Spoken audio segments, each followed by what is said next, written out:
if you're natural, it's going to help you in so many ways. Focus on being natural more than you focus on being perfect. Because no one is perfect except me.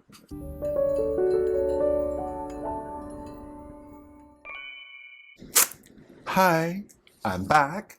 Tai, the test queen. Today we're talking about the IELTS speaking test. So I've been doing speaking tests, mock tests for years now, and I'm going to tell you some tips, tricks, some things I've never heard other people do, but I feel they work. So stay tuned, watch this whole video, and hopefully you will get a good score. The first thing you need to know is what is the score you need to get. So if you have to do IELTS, some universities, colleges, they require you to get a certain score, overall band score of, let's say, 6. And they also require you to get a 5.5 or a 6 in each category. Some don't, some do. Some require higher, some require lower scores. Make sure you know what score you need. So how do you do the speaking test? First thing you do, the speaking test for IELTS is one-on-one with another person, either online or in person. And you will go into this room and you will meet with this individual for 15 minutes of your life. You will never see them again. And as soon as you walk in there, get it out of your mind, like what they're thinking of you. Don't care what they think.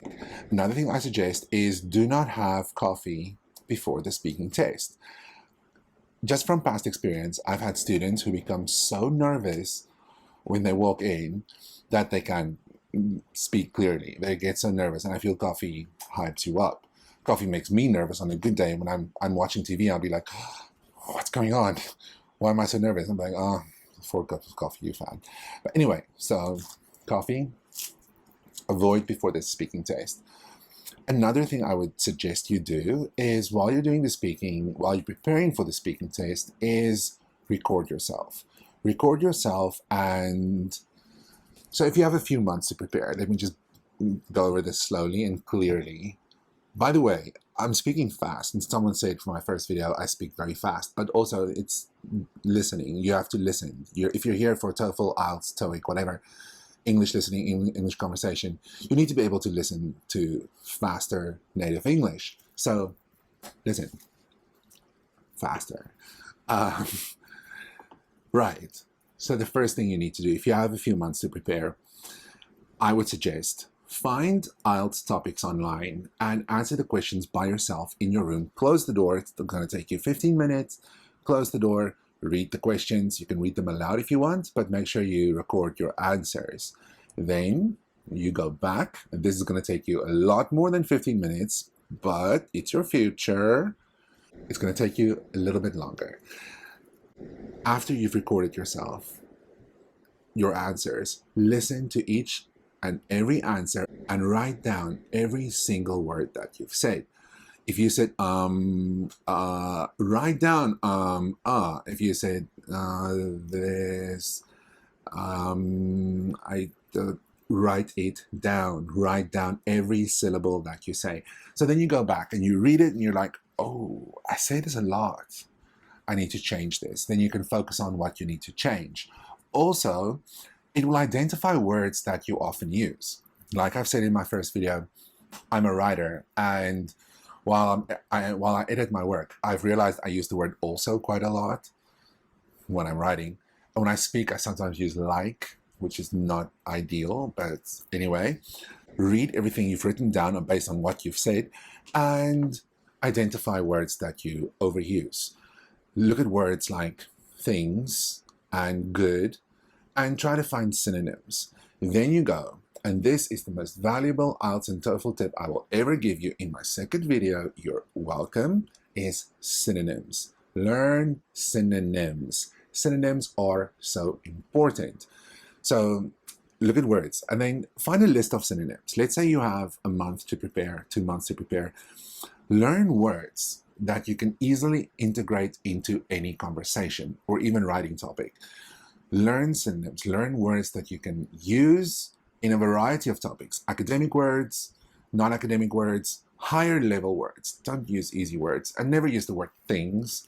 So use more difficult words and study them. learn how to use them, be comfortable with them. So that day, when you do walk into the IELTS testing center and you sit down at that table and you show your passport and your heart starts beating, you're not going to be, oh, I need to use this, I need to use this. No, you're just going to speak, right? And these words are just going to come out because you've become used to them. You've become accustomed to using them. So relax, sit down, and just let your English take control. Like, I feel while doing these mock tests, things I've seen students get in their head too much. I would ask a question, they would think for a few seconds, then they would start answering. And in the middle of like the first sentence, they would stop and think, how can I improve on this sentence while I'm actually saying the sentence? No. You don't improve on a sentence while you're mid-sentence. You let it go. You let it go, let it happen, let it out, let it happen. Trust your English skills, and then you just let it go. I feel that's a very valuable tip. So you're not overthinking too much. Also, students often ask me during the test or right after the test, we'll have a feedback session, and they'll ask me, but I need to use the perfect grammar. I need to use the perfect words. I'm like, yes, you do, but you shouldn't be thinking of it while you're actually answering. And you can think before you answer. That is fine. You don't have to answer immediately right on the spot.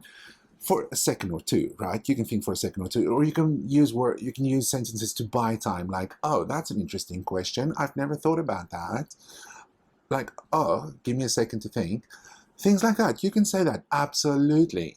And then you think, you formulate an answer, and you present your answer. Do not jump in and just start rambling and trying to make it perfect. It's not going to work. That's what I've seen with mock tests that I've done. So how does the IELTS speaking test work?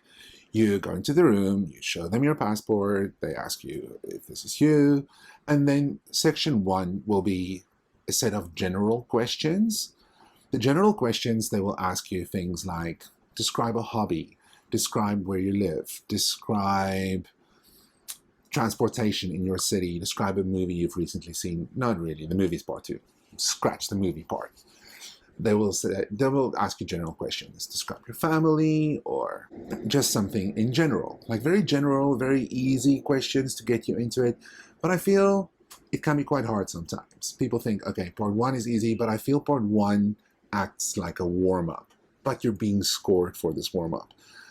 Remember warm-up, we will get to that later. What you do, you go in, you answer the questions, 2 to 3 sentences. Don't give me one answer, like, are you a student or are you working? Yes, I'm a student. That is too short. Yes, I'm a student. I'm studying technology at this university. It's much better, right? So don't give yes and no answers. It's a speaking test. They don't care about your life. They don't really care if you're a student or not. They want you to speak English. And I'm sorry, that sounds really harsh, but these examiners, they don't care about you as a person. Sounds really bad. But just get that in your head. It'll be much easier. To them, you're a client. They're working. So they're doing their job, right? And their job is asking you questions. They're not going to go home and say, oh, I met this really cool student today who is still a student and studying this. No, they're going to forget about you. And I'm sorry, we're all the main character in our own stories, right? But you're not the main character in theirs. So try to forget about that. Try to just answer the questions in English, because it's a speaking test. They don't care about the information. Right, so that is part 1. Then part 2, they will show you a question, they will give you a question, and they will give you 1 minute to prepare, and you have 1 to 2 minutes to speak. For part 2, you can take notes, and please take notes, refer to your notes. My way of taking notes is writing down keywords, right? So in part 2, there will be steps. There'll be like, describe, oh, what's the snail doing here? Hanging here. Describe a movie you've recently seen. And then you have to describe like who you've seen the movie with, when did you watch it, what was the movie about, and why did you like this movie. So if you get a question like this, you will write down words, right? Let's say Everything Everywhere All at Once. I love that movie. Anyway, you'll say, I went with my husband or my cousin, I went with my mom. We saw it last summer. We saw it a month ago. We saw it over the Christmas vacation. Just write words down. And I love it because it's so unique. It's so funny. It's so surprising, whatever. And then when you do the test, you speak. You say, my mom and I went to the movie theaters over Christmas because we were just tired of cooking Christmas dinner or something. But I'm in Kaohsiung. There's no Christmas dinner here. My mom and I went to the movie theater over Chinese New Year. Do not answer the question. I recently saw this movie. I went with my mom. We saw it over Chinese New Year. It was really funny because I like it because do not do that. It's too templatey. It's too boring. It's not an interesting answer. Try to make it interesting. Remember, it's a speaking test, so you have to speak. Don't list. It's not a listing test. If you want a listing test, this is not for you. Neither is TOEFL. Neither is TOEIC. This is a speaking test. Speak. Make it natural. It has to be natural. As a mock test examiner myself, when someone gives me a good answer, when they speak really fluent English, and they do make mistakes, I often don't catch all the mistakes because their fluency is so good. So if you're natural, it's going to help you in so many ways. Focus on being natural more than you focus on being perfect. Because no one is perfect except me. Then after part 2, you will go to part 3. So remember part 1 and part 3, no notes. Part 2, notes. So part 3 will be based on part 2, but the questions will be more like a conversation. The examiner will not speak a lot, and do not ask the examiner questions. Do not say, oh, my favorite place. Do not say, oh, my favorite place is this. What about you? What's your favorite place? No. Do not ask the examiner any questions. Answer your question and then wait for them to continue. So they will ask you questions based on 2s. For example, let's stick with the movie theme, and let's say part 2 was about a film you've recently seen.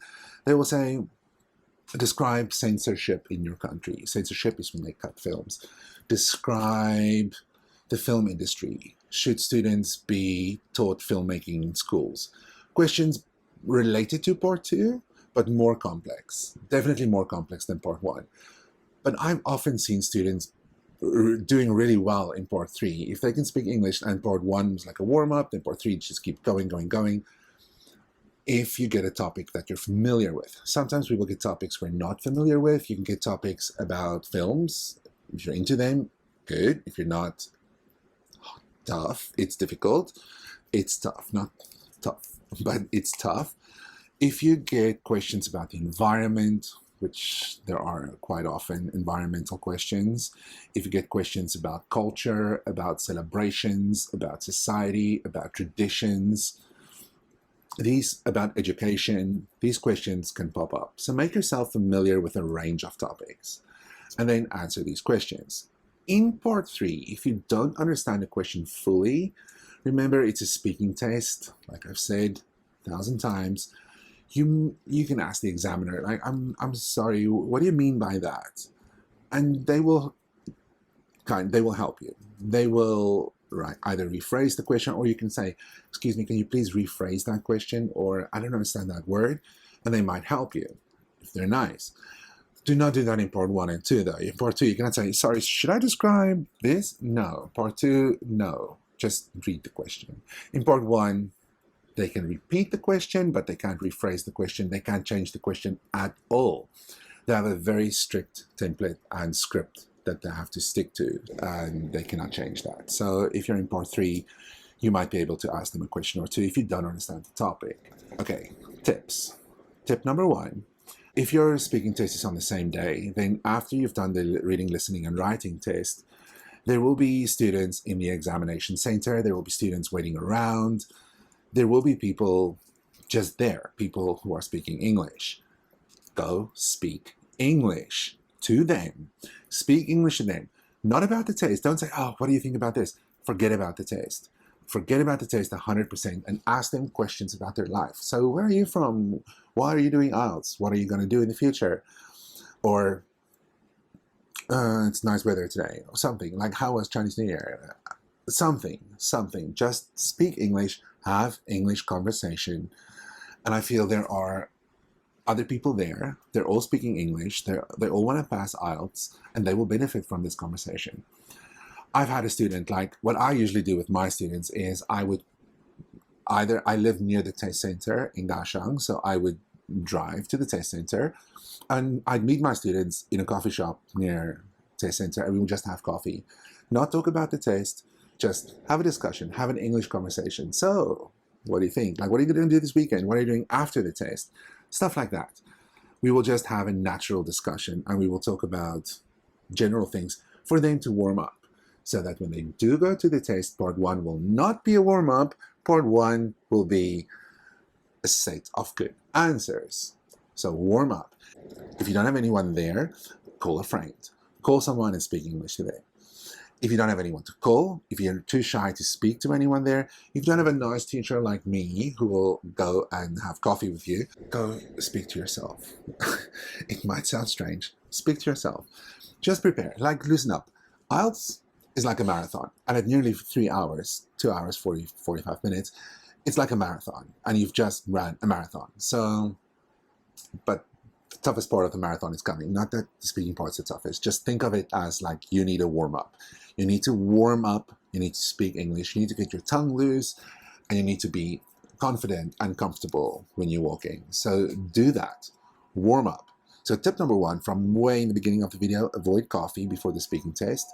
Tip number two, warm up. Warm up. Call someone, find someone, speak to someone. Avoid speaking about the test. Just have English conversation with someone. Tip number three is before the test, like a week before the test, the night before the test is better. The night before the test. Prepare for IELTS by doing something in English. Not study IELTS. Do not try to cram for IELTS. IELTS is not a test you can cram for anyway. So watch a movie, watch a TV show, listen to a podcast, do something in English. Call up an English friend, an English-speaking friend, a foreign friend if possible, a native speaker, or someone who can speak English. They don't have to be native. And say, let's just hang out, let's just speak English tonight. I know it's strange. It's strange speaking English to someone whose native language is the same as yours, which is not English. But you can try that. It'll benefit you. It will benefit them in the long run. So have an English conversation, watch an English movie, watch an English show, listen to an English podcast, do something in English, and kind of forget about the test. Because if it's the night before the test and you're not ready, then you're not going to be ready the next morning. There's nothing you can do in one night that will make you ready, except relax and get more comfortable with the English language, right? So that's very valuable. 3 tips. No coffee, it's not that big of a tip. Tip 2, warm up. Warm up, warm up, warm up. It is so important. Tip 3, like, relax before the test. Don't worry too much. And remember, you will never see this person again. This person doesn't care about you. You don't need to care about them. They'll be polite. You'll be polite. Don't ask them questions. Don't ask them questions. Do not ask them questions. I've heard that before. I'm like, so have you ever been overseas? Oh yeah, I've traveled to America. I've traveled to the UK. What about you? And I was completely taken aback. I was like, yes. Next question. So do not do that. Do not ask them questions. It will be awkward for both of you. Right. If you've come to the end of this video and you have any questions about IELTS, TOEFL, TOEIC, general conversation, anything English related, send me a message on Instagram, shadybeardedlady, or leave me a comment. I will read the comments, make them positive. There's too much negativity in this world, so keep them positive, and I'll read the comments. And I will honestly take to heart what everyone says, and then I'll see you in my next video. Thank you for staying till the end. If you like this video, hit the thumbs up, hit the subscribe, hit the notification thing. I don't know why I'm saying this. People always say this on YouTube. But yes, subscribe, like, notify, whatever. Everything, everything, everything. And speak more English. Listen to more English. Listen to my videos over and over and over again. It will help you practice. Just be you. Remember, it's a speaking test, not a quiz about your life. Have fun, enjoy your life, and I will see you in the next video. Mwah! Little heart, little friends.